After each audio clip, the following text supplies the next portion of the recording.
shelter dog is, they have to learn in a very difficult environment, but the, let's say the Murphy family has come in, and they've adopted a dog from you. You have no $1 million, you have no training program. You've just got your volunteers armed with hot dogs. So they come in and they say, well, we'd like to meet that dog, Whitney. And you say, oh, that's great. Now listen, you say to people, Whitney is, she's 1.5 years old, she's a lab mix or whatever you want to call her. If she's black, we call them lab mixes. If they're wiry haired, we say they're terrier mixes. If they're black and tan, we say they're shepherd mixes. And if they're pit bulls, we call them lab boxers. But so they come in and they say, we would like to adopt that dog. And you say to them, listen, I'm going to bring her out.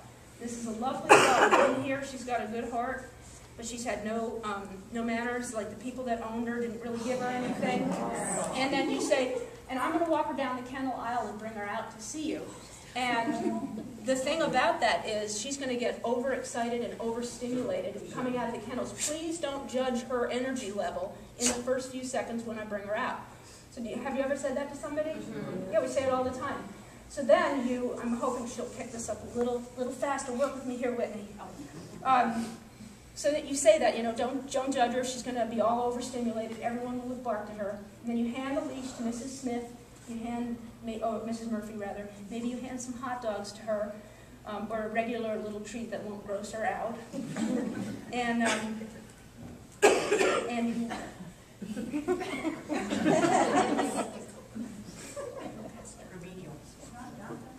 no, she's not. And what does she do?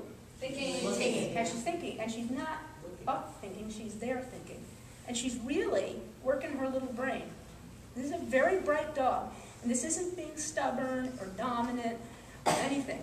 This is a dog who has learned a tremendous amount in her lifetime. And people have been training her inadvertently her whole life. And this is the kind of dog that if you yell at her because she's grabbed your pillow, your couch pillow, she says, oh my God, thanks for that attention. I think I'll grab the couch pillow again.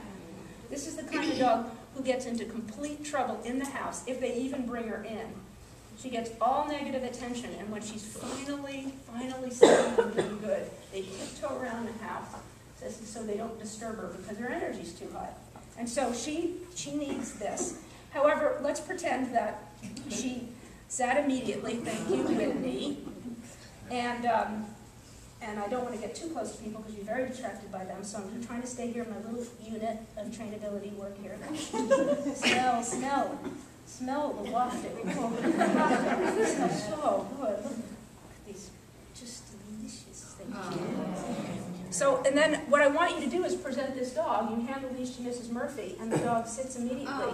And now what do they think about her? They think, oh my God, the dog's a genius. And so they adopt her, and then I know. Oh, and that was good, right? I thought she's just going to jump right up there to get it. Oh, all right, I was going to have to go further away. And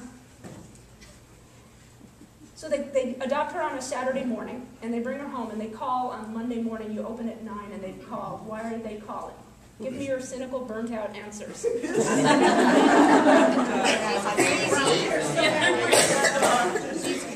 She's crazy. We want to bring her back. We don't have enough time. We didn't expect this to be so much work. That's what you think. She's so smart. They're calling 9 a.m. to say, listen, we've never had a dog who could do so much. She looks at us like she wants more. Can you recommend a good dog training class for us to go to? And you say, well, you sure can. Here's the classes we recommend. So then the Murphys take Whitney to class, and its first class starts that Monday night. They get in. And it's 9 other beginner dogs, adults, and Whitney and them. And have you ever been to first night at obedience class? Yeah. Okay, so it's mayhem. And especially, puppy classes aren't, but the people who come to a beginner class with their adult dog, they are there out of sheer desperation. And it tends to be 10 barking, barfing, mounting, biting, growling, fighting, lunging dogs. And people and kids and mayhem everywhere. And so, and indeed, that is what Whitney's, sorry, I have a thorn here. that I got in Kansas while driving out here. The dogs are all, and in the class are 6 Labradoodles, 2 Golden Doodles, a Portuguese water dog, and a Greater Swiss Mountain Dog. Everyone in the class has bought their dog, paid $2,000 for it, and they all want to get rid of their dogs right now because they've had it with their adolescent dogs. And here are the Murphys in the corner with Whitney. And Whitney, what are you doing? You're close. Whitney, look what I have for you, if you would just do that. So Whitney's in the corner sitting and paying attention to her owners. And all the other dogs, literally, they're just barfing, salivating, gagging, biting, and fighting. And somebody looks over at Mrs. Murphy and says, "Are you the instructor here?" Oh my God, no, we just adopted her from with Warren County Shelter on Saturday, and a hush falls over the room.